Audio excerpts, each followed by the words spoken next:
Hi, my name is Christopher Griffin and welcome to my studio. I'd like to show you around a little bit and explain a little bit about how I come to create some of the works that I do. On my walk from home to the studio, about 7 years ago now, I would notice the cracks in the sidewalk and the asphalt patches, and I would see different imagery, I would see different shapes, and it had everything in that sidewalk patch, had everything I was striving for in my own work. It had line, color, texture, pattern, contrast, shape, everything was right there in the sidewalk. And so my initial response was to actually physically cut it out of the sidewalk, and the city wouldn't allow me to do that. So my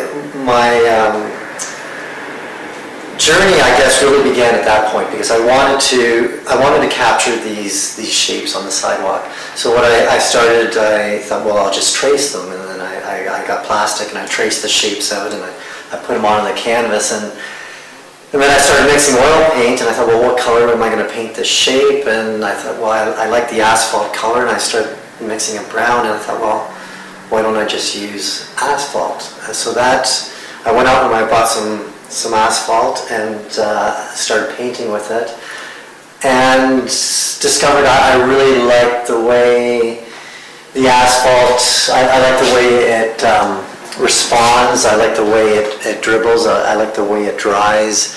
It has lots of characteristics that are different from your typical art supply. So then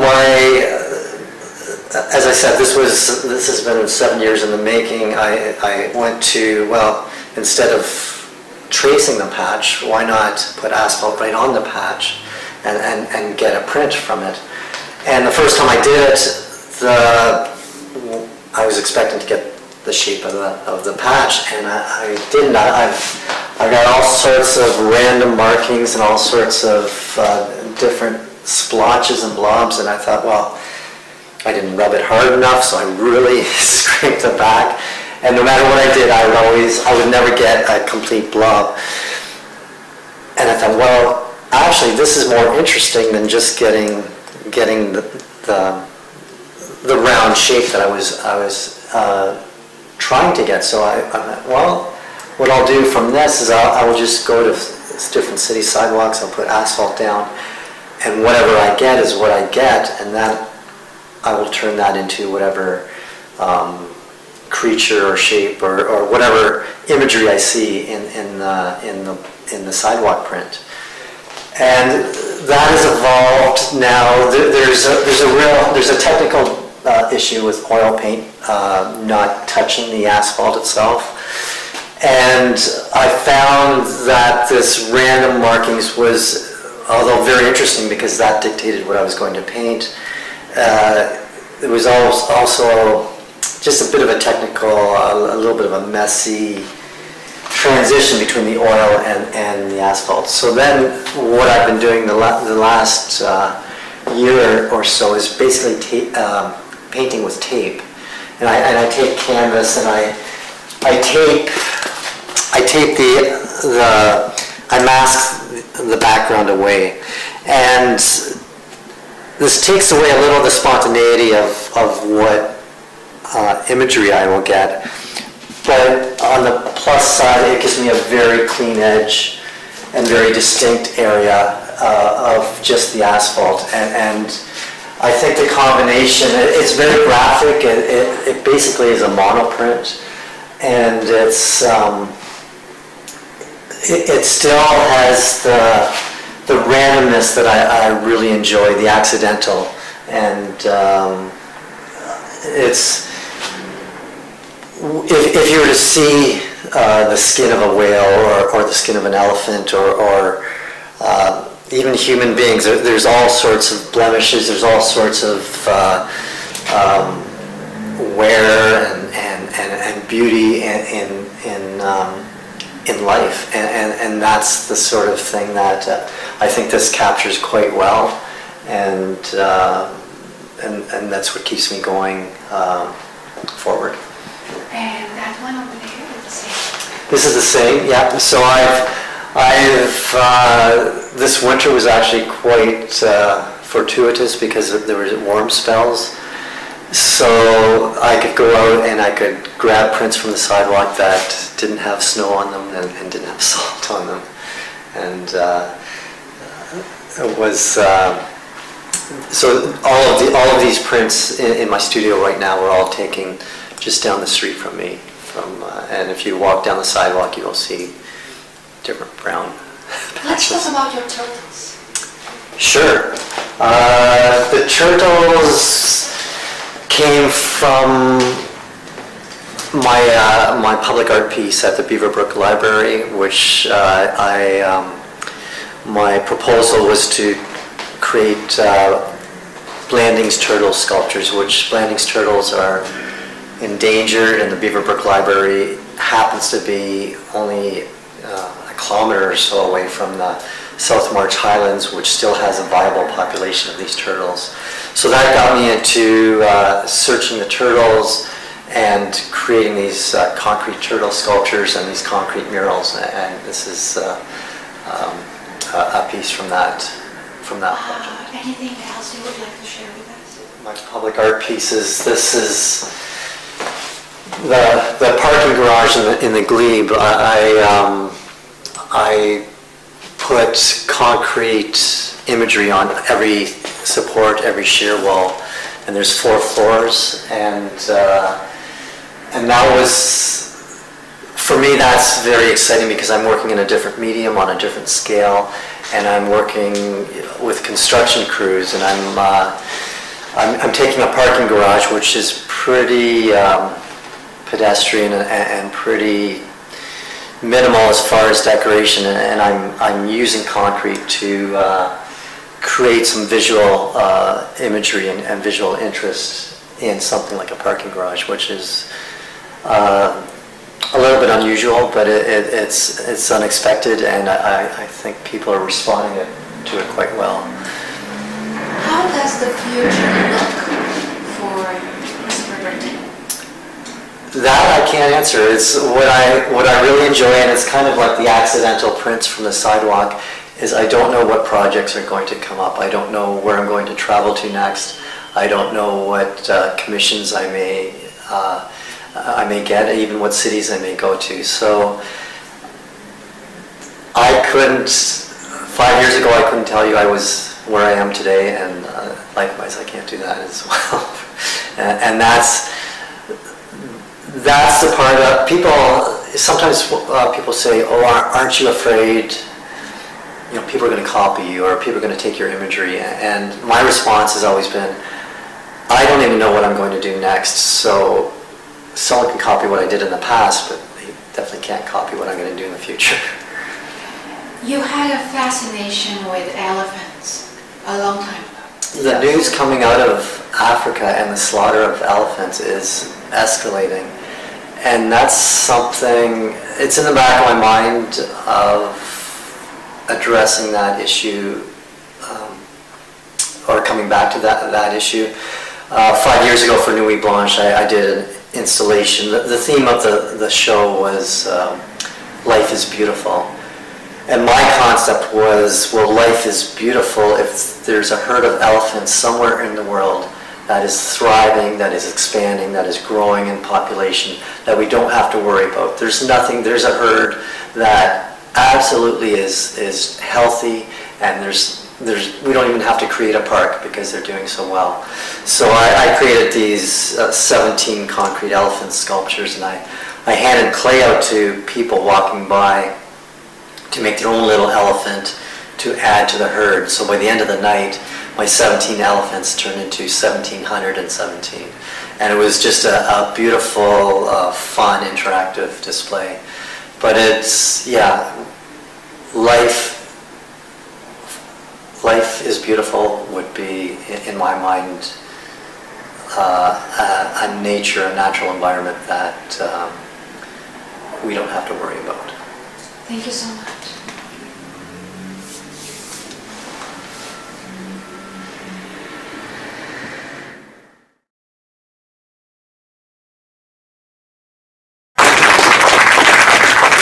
It is now my pleasure to present this year's Lucille Broadbent Award. This award is presented annually by the Ottawa Art Expo to an individual who has demonstrated artistic leadership and commitment to the furthering of the arts community in Canada. It's not on my script, but some of you may not know who Lucille Broadbent was. Lucille was a wonderful individual. I had the honor of knowing her for a number of years, probably 20 years. She was married to the Honorable Ed Broadbent, and the award was named in her honor following her passing.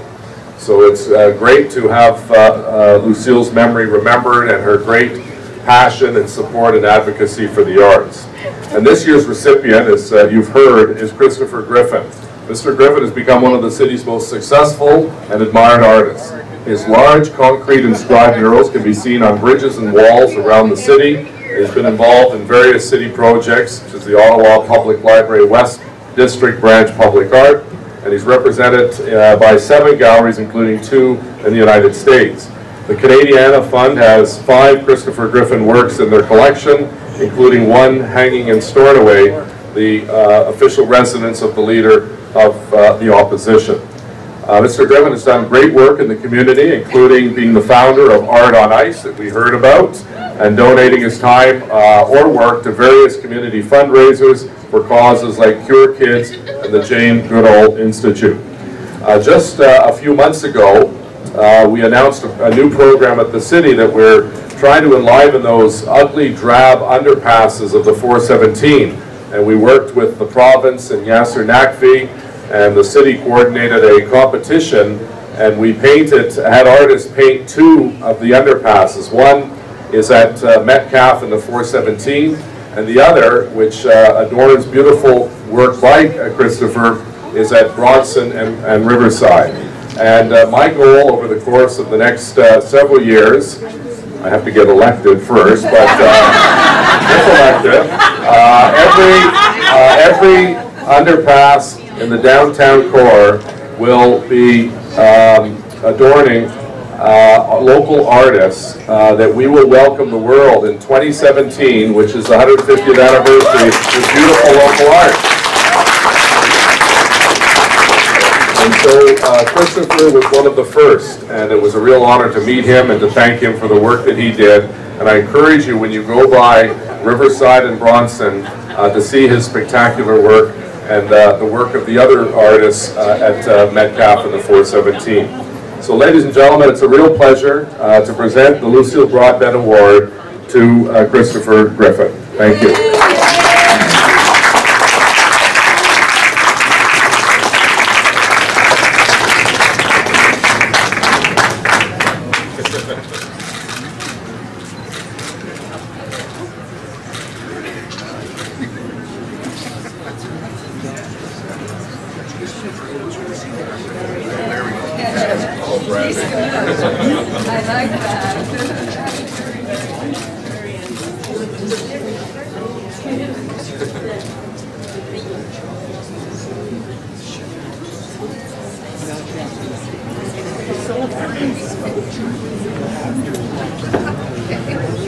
Well, what a turnout tonight, and what an honor to receive an award like this.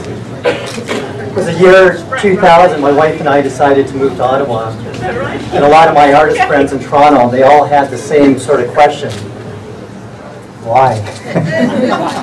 And the city of Ottawa has been so good to me as an artist. It's given me opportunities, it's given me chances to do things other than what I was doing in Toronto. I was mostly painting, I was drawing, but here I've got the opportunity to do these public art pieces or these performance art pieces with Louis Blanche, and it's just such a great community, and it's so encouraging, and I'm so proud to call Ottawa home, and I thank you very much for this award tonight.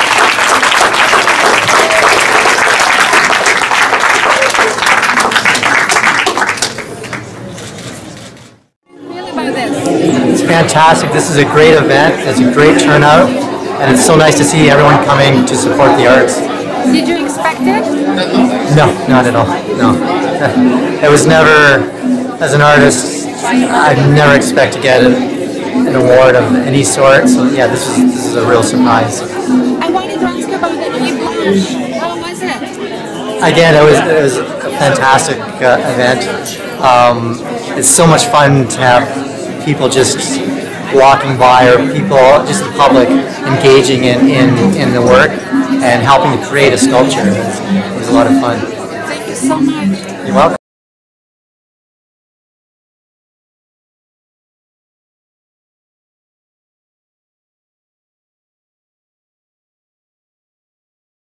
Christopher Griffin is with me at the art conference. Mr. Griffin, what are you going to present us today? Today I'm going to talk basically about my career, how I've got to be an artist in today's world, and specifically I'm going to be talking about donating art to charity, the pitfalls, my experiences, and why it can be a great thing to do. You have been donating art for many years. How long has it been? Going on 23 years. That's a long time. Do you keep track of what to donate? No, actually I don't. There's been so many different ones, and it's just not something I've kept track of. Well, I look forward to watching you and listening to you during the presentation. Thank you very much. And I have to say how thrilling it is that something that I've created will actually make money to benefit someone in need. And that to me is the crux of the whole aspect of giving artwork to charity and art auctions. Now, it's not, in an ideal situation, I give a piece, it goes for well above the asking price, raises money, the person buying it has something that they're very happy with, and the people in need get money in the end, and it's a win-win-win situation. Unfortunately, it doesn't always work out that way, and I've got many experiences with donating to different charities where I've developed strategies to make it as successful as I can from my end. And that is from trial and error.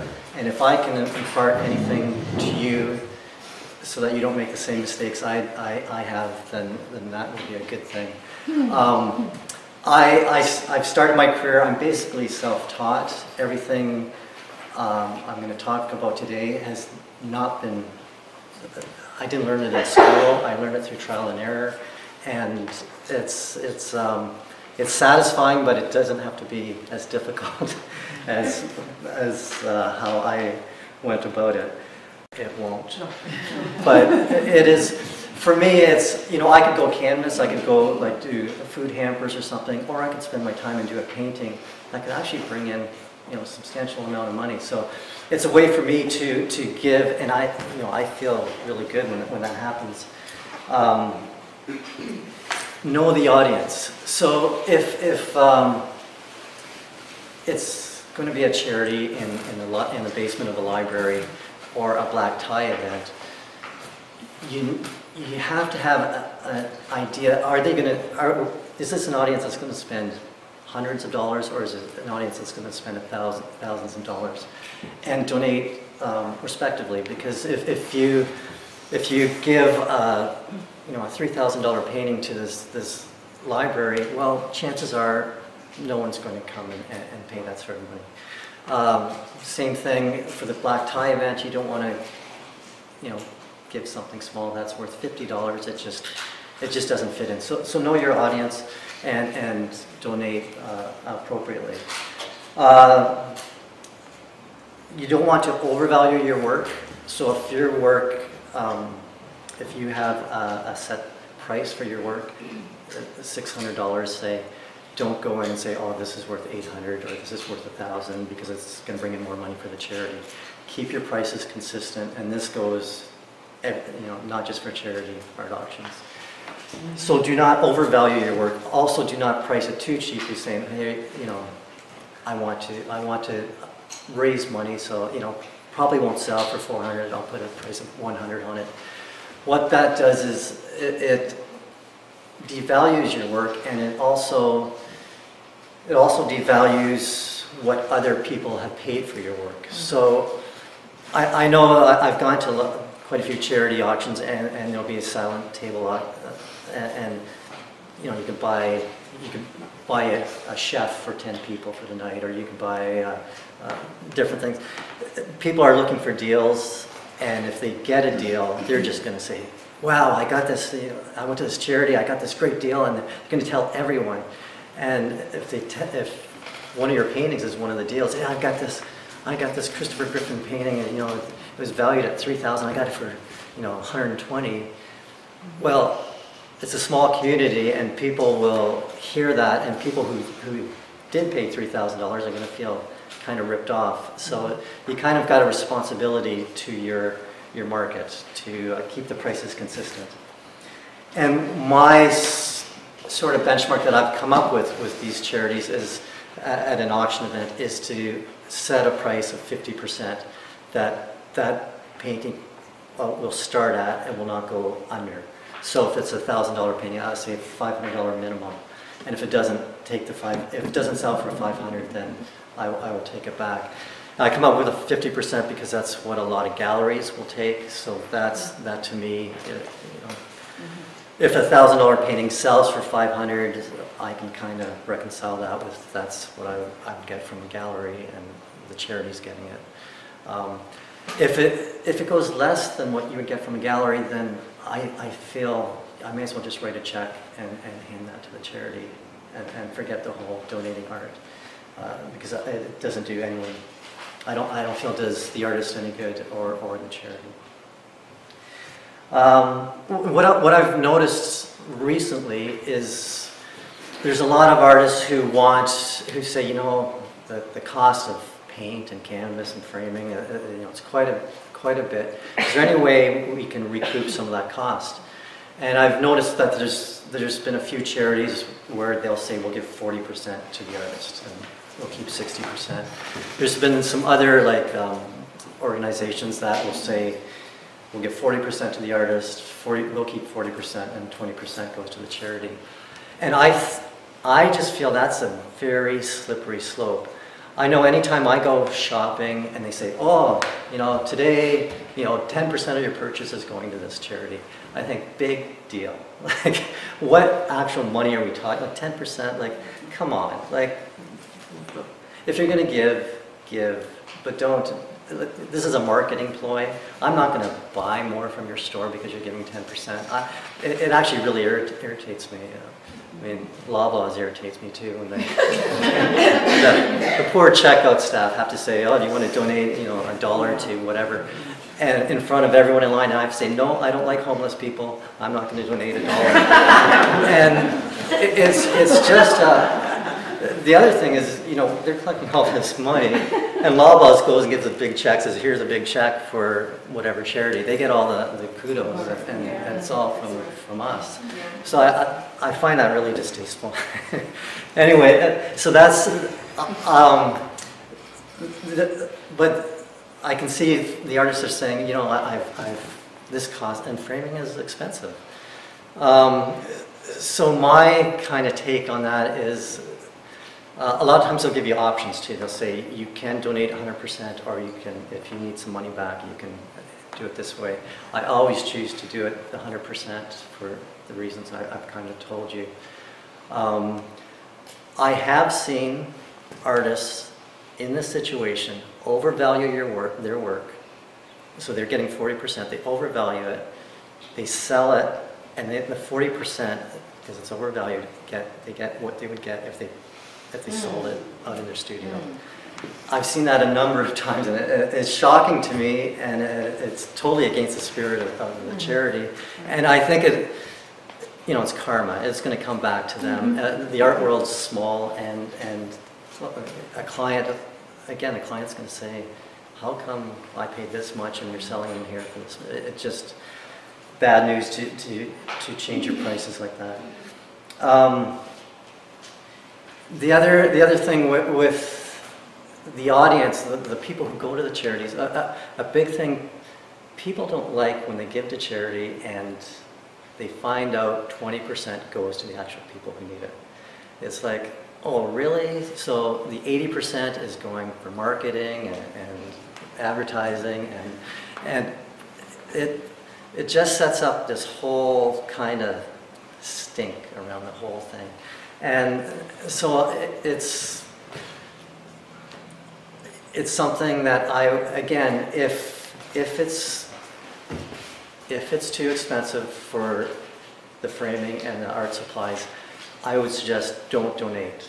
Say, you know what, I can't afford to at this time. Contact me again later, but I will choose to, you know, go door to door with you, or I'll donate in my own fashion. I think that's a better way of doing it than trying to give the artists back some money from the sale. It's funny, researching this topic in most of the web chatters from the States, and there are artists who are saying you get a higher caliber of artwork by giving money back to the artists. And they're saying, as artists, we should all get together and we should insist that this is done. And I don't really see I see the rationale, but if it becomes a money-making thing, then it's not a charity anymore. The other thing that I'm fortunate is I'm quite prolific, so I've got a large body of work at any given time. So if someone asks me for something, I have something to give. And I've been told by other artists, I make 10 paintings a year. If I were to donate a painting, that represents 10% of my output. And yeah, again, I don't have an answer for that. That's going way above what you can afford to donate. And again, I'd say just refuse to donate in that case. Once you get, there are artists who create only so many pieces a year, that once they get a certain level of accomplishment, those prices for those 10 pieces, they'll have waiting lists, and they're quite expensive. Then at that point, they're well known enough to have preparatory drawings or other things that they can donate that will have a value just because they're associated with them. So that's down the road for. That's a good problem to have if you're that well established. When you are donating, you need to be confident with your prices and know your prices. And this is something, if you're showing your work in an outdoor art fair or if you're showing it in an exhibition, like I've said, the prices should be consistent, but you should be able to, not to be all aggressive. There's this woman came into my studio a few years ago, and she had just been volunteering in Kenya, and she said, you know what, we really want to build this well, and I'm trying to raise money. And I said, oh, that sounds great. And I looked around my studio, and I said, well, here, I've got this, I had this framed drawing of an African elephant, because I had been in Africa, and I said, this would be perfect. And she was so grateful, and she just held it in her apartment. It was just this small little thing. And I forgot all about it. That was it. And then she came back probably 2 weeks later with this beautiful basket that was made by the villagers. And she said, here. And it was just, it just made my day. This is a beautiful piece of art that, and I just thought, wow, she didn't have to, I didn't expect to hear back from her. And I especially didn't expect, a gift like that. And that's kind of the karma thing, I think. And it just made me feel really good. So I encourage you to donate to art charities. It can be a good thing. The ideal is you donate something to a live auction, and there's a bidding war, and the price goes up. You'll be the talk of the evening. You'll be like, wow, this. So people will remember you that way. And if you present the best piece you can make, that can only be helpful. So those are my sort of experiences. I want to open this up because this isn't just about me. I'm sure you all have experiences or questions. So, have you ever made up a document that you exchange with people who request your artwork to say, this is what I would like to see happen, the price that it sells for, names that you mentioned, and that kind of thing? That's a great idea, and I think I should do that. I've been doing it. I've been doing it verbally, and I just double check that they'll be doing those sorts of things. But yeah. One example from the other side, not the artistic side, but I was involved with the Rotary Club at one point where we were doing silent auction and trying to get artists and donations from various sources.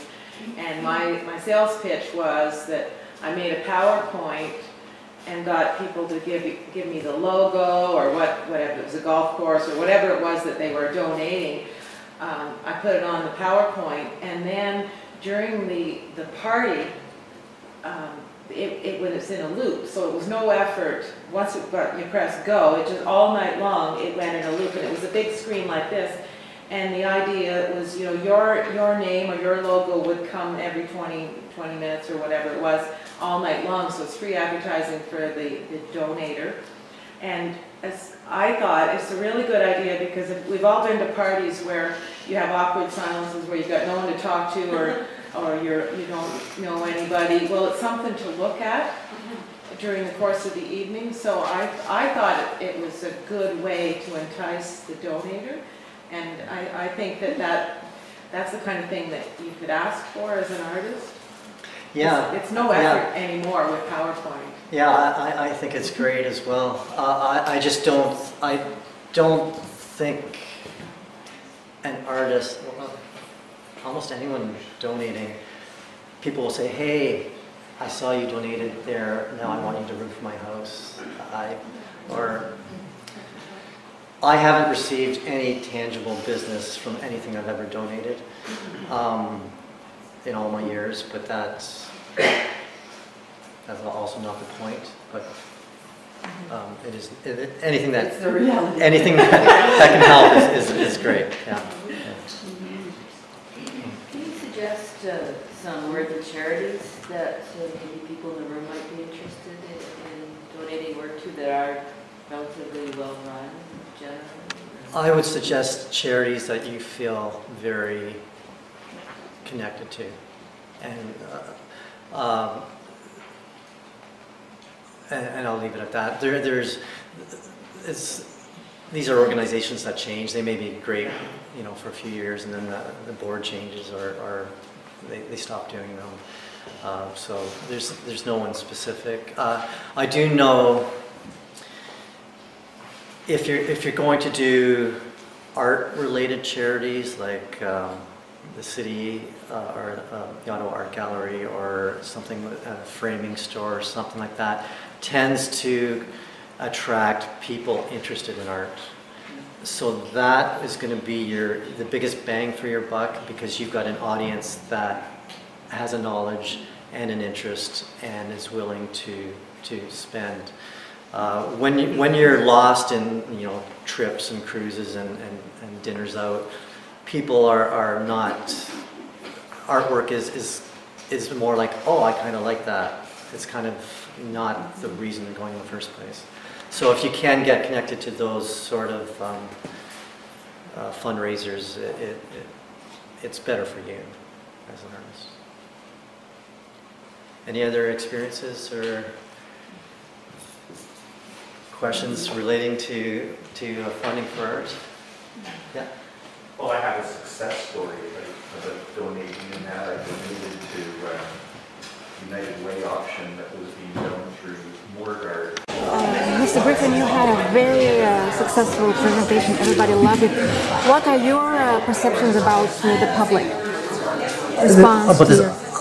They seem to enjoy it. They seem to enjoy more when I got off the topic of actually, you know, the nuts and bolts of donating art to charity, because I think that's something most people kind of realize anyway. But once I started talking about my creative process and how I make a living as an artist, it seemed to resonate with the audience, because they're all artists as well. I have a personal question. What do you like about elephants? It all started back with a trip to India where I was forced to begin sculpting, so I sculpted elephants. And I mean, everyone loves elephants, and they're so recognizable, and these clumsy little elephants I made, everyone would immediately say, oh, that's an elephant. And yet there were no ears. There's really nothing to say that is an elephant except for the fifth extra leg. So it's really an interesting, I think people around the world have this connection to elephants in particular. Thank you very much, and I wish you best of luck. Thank you so much.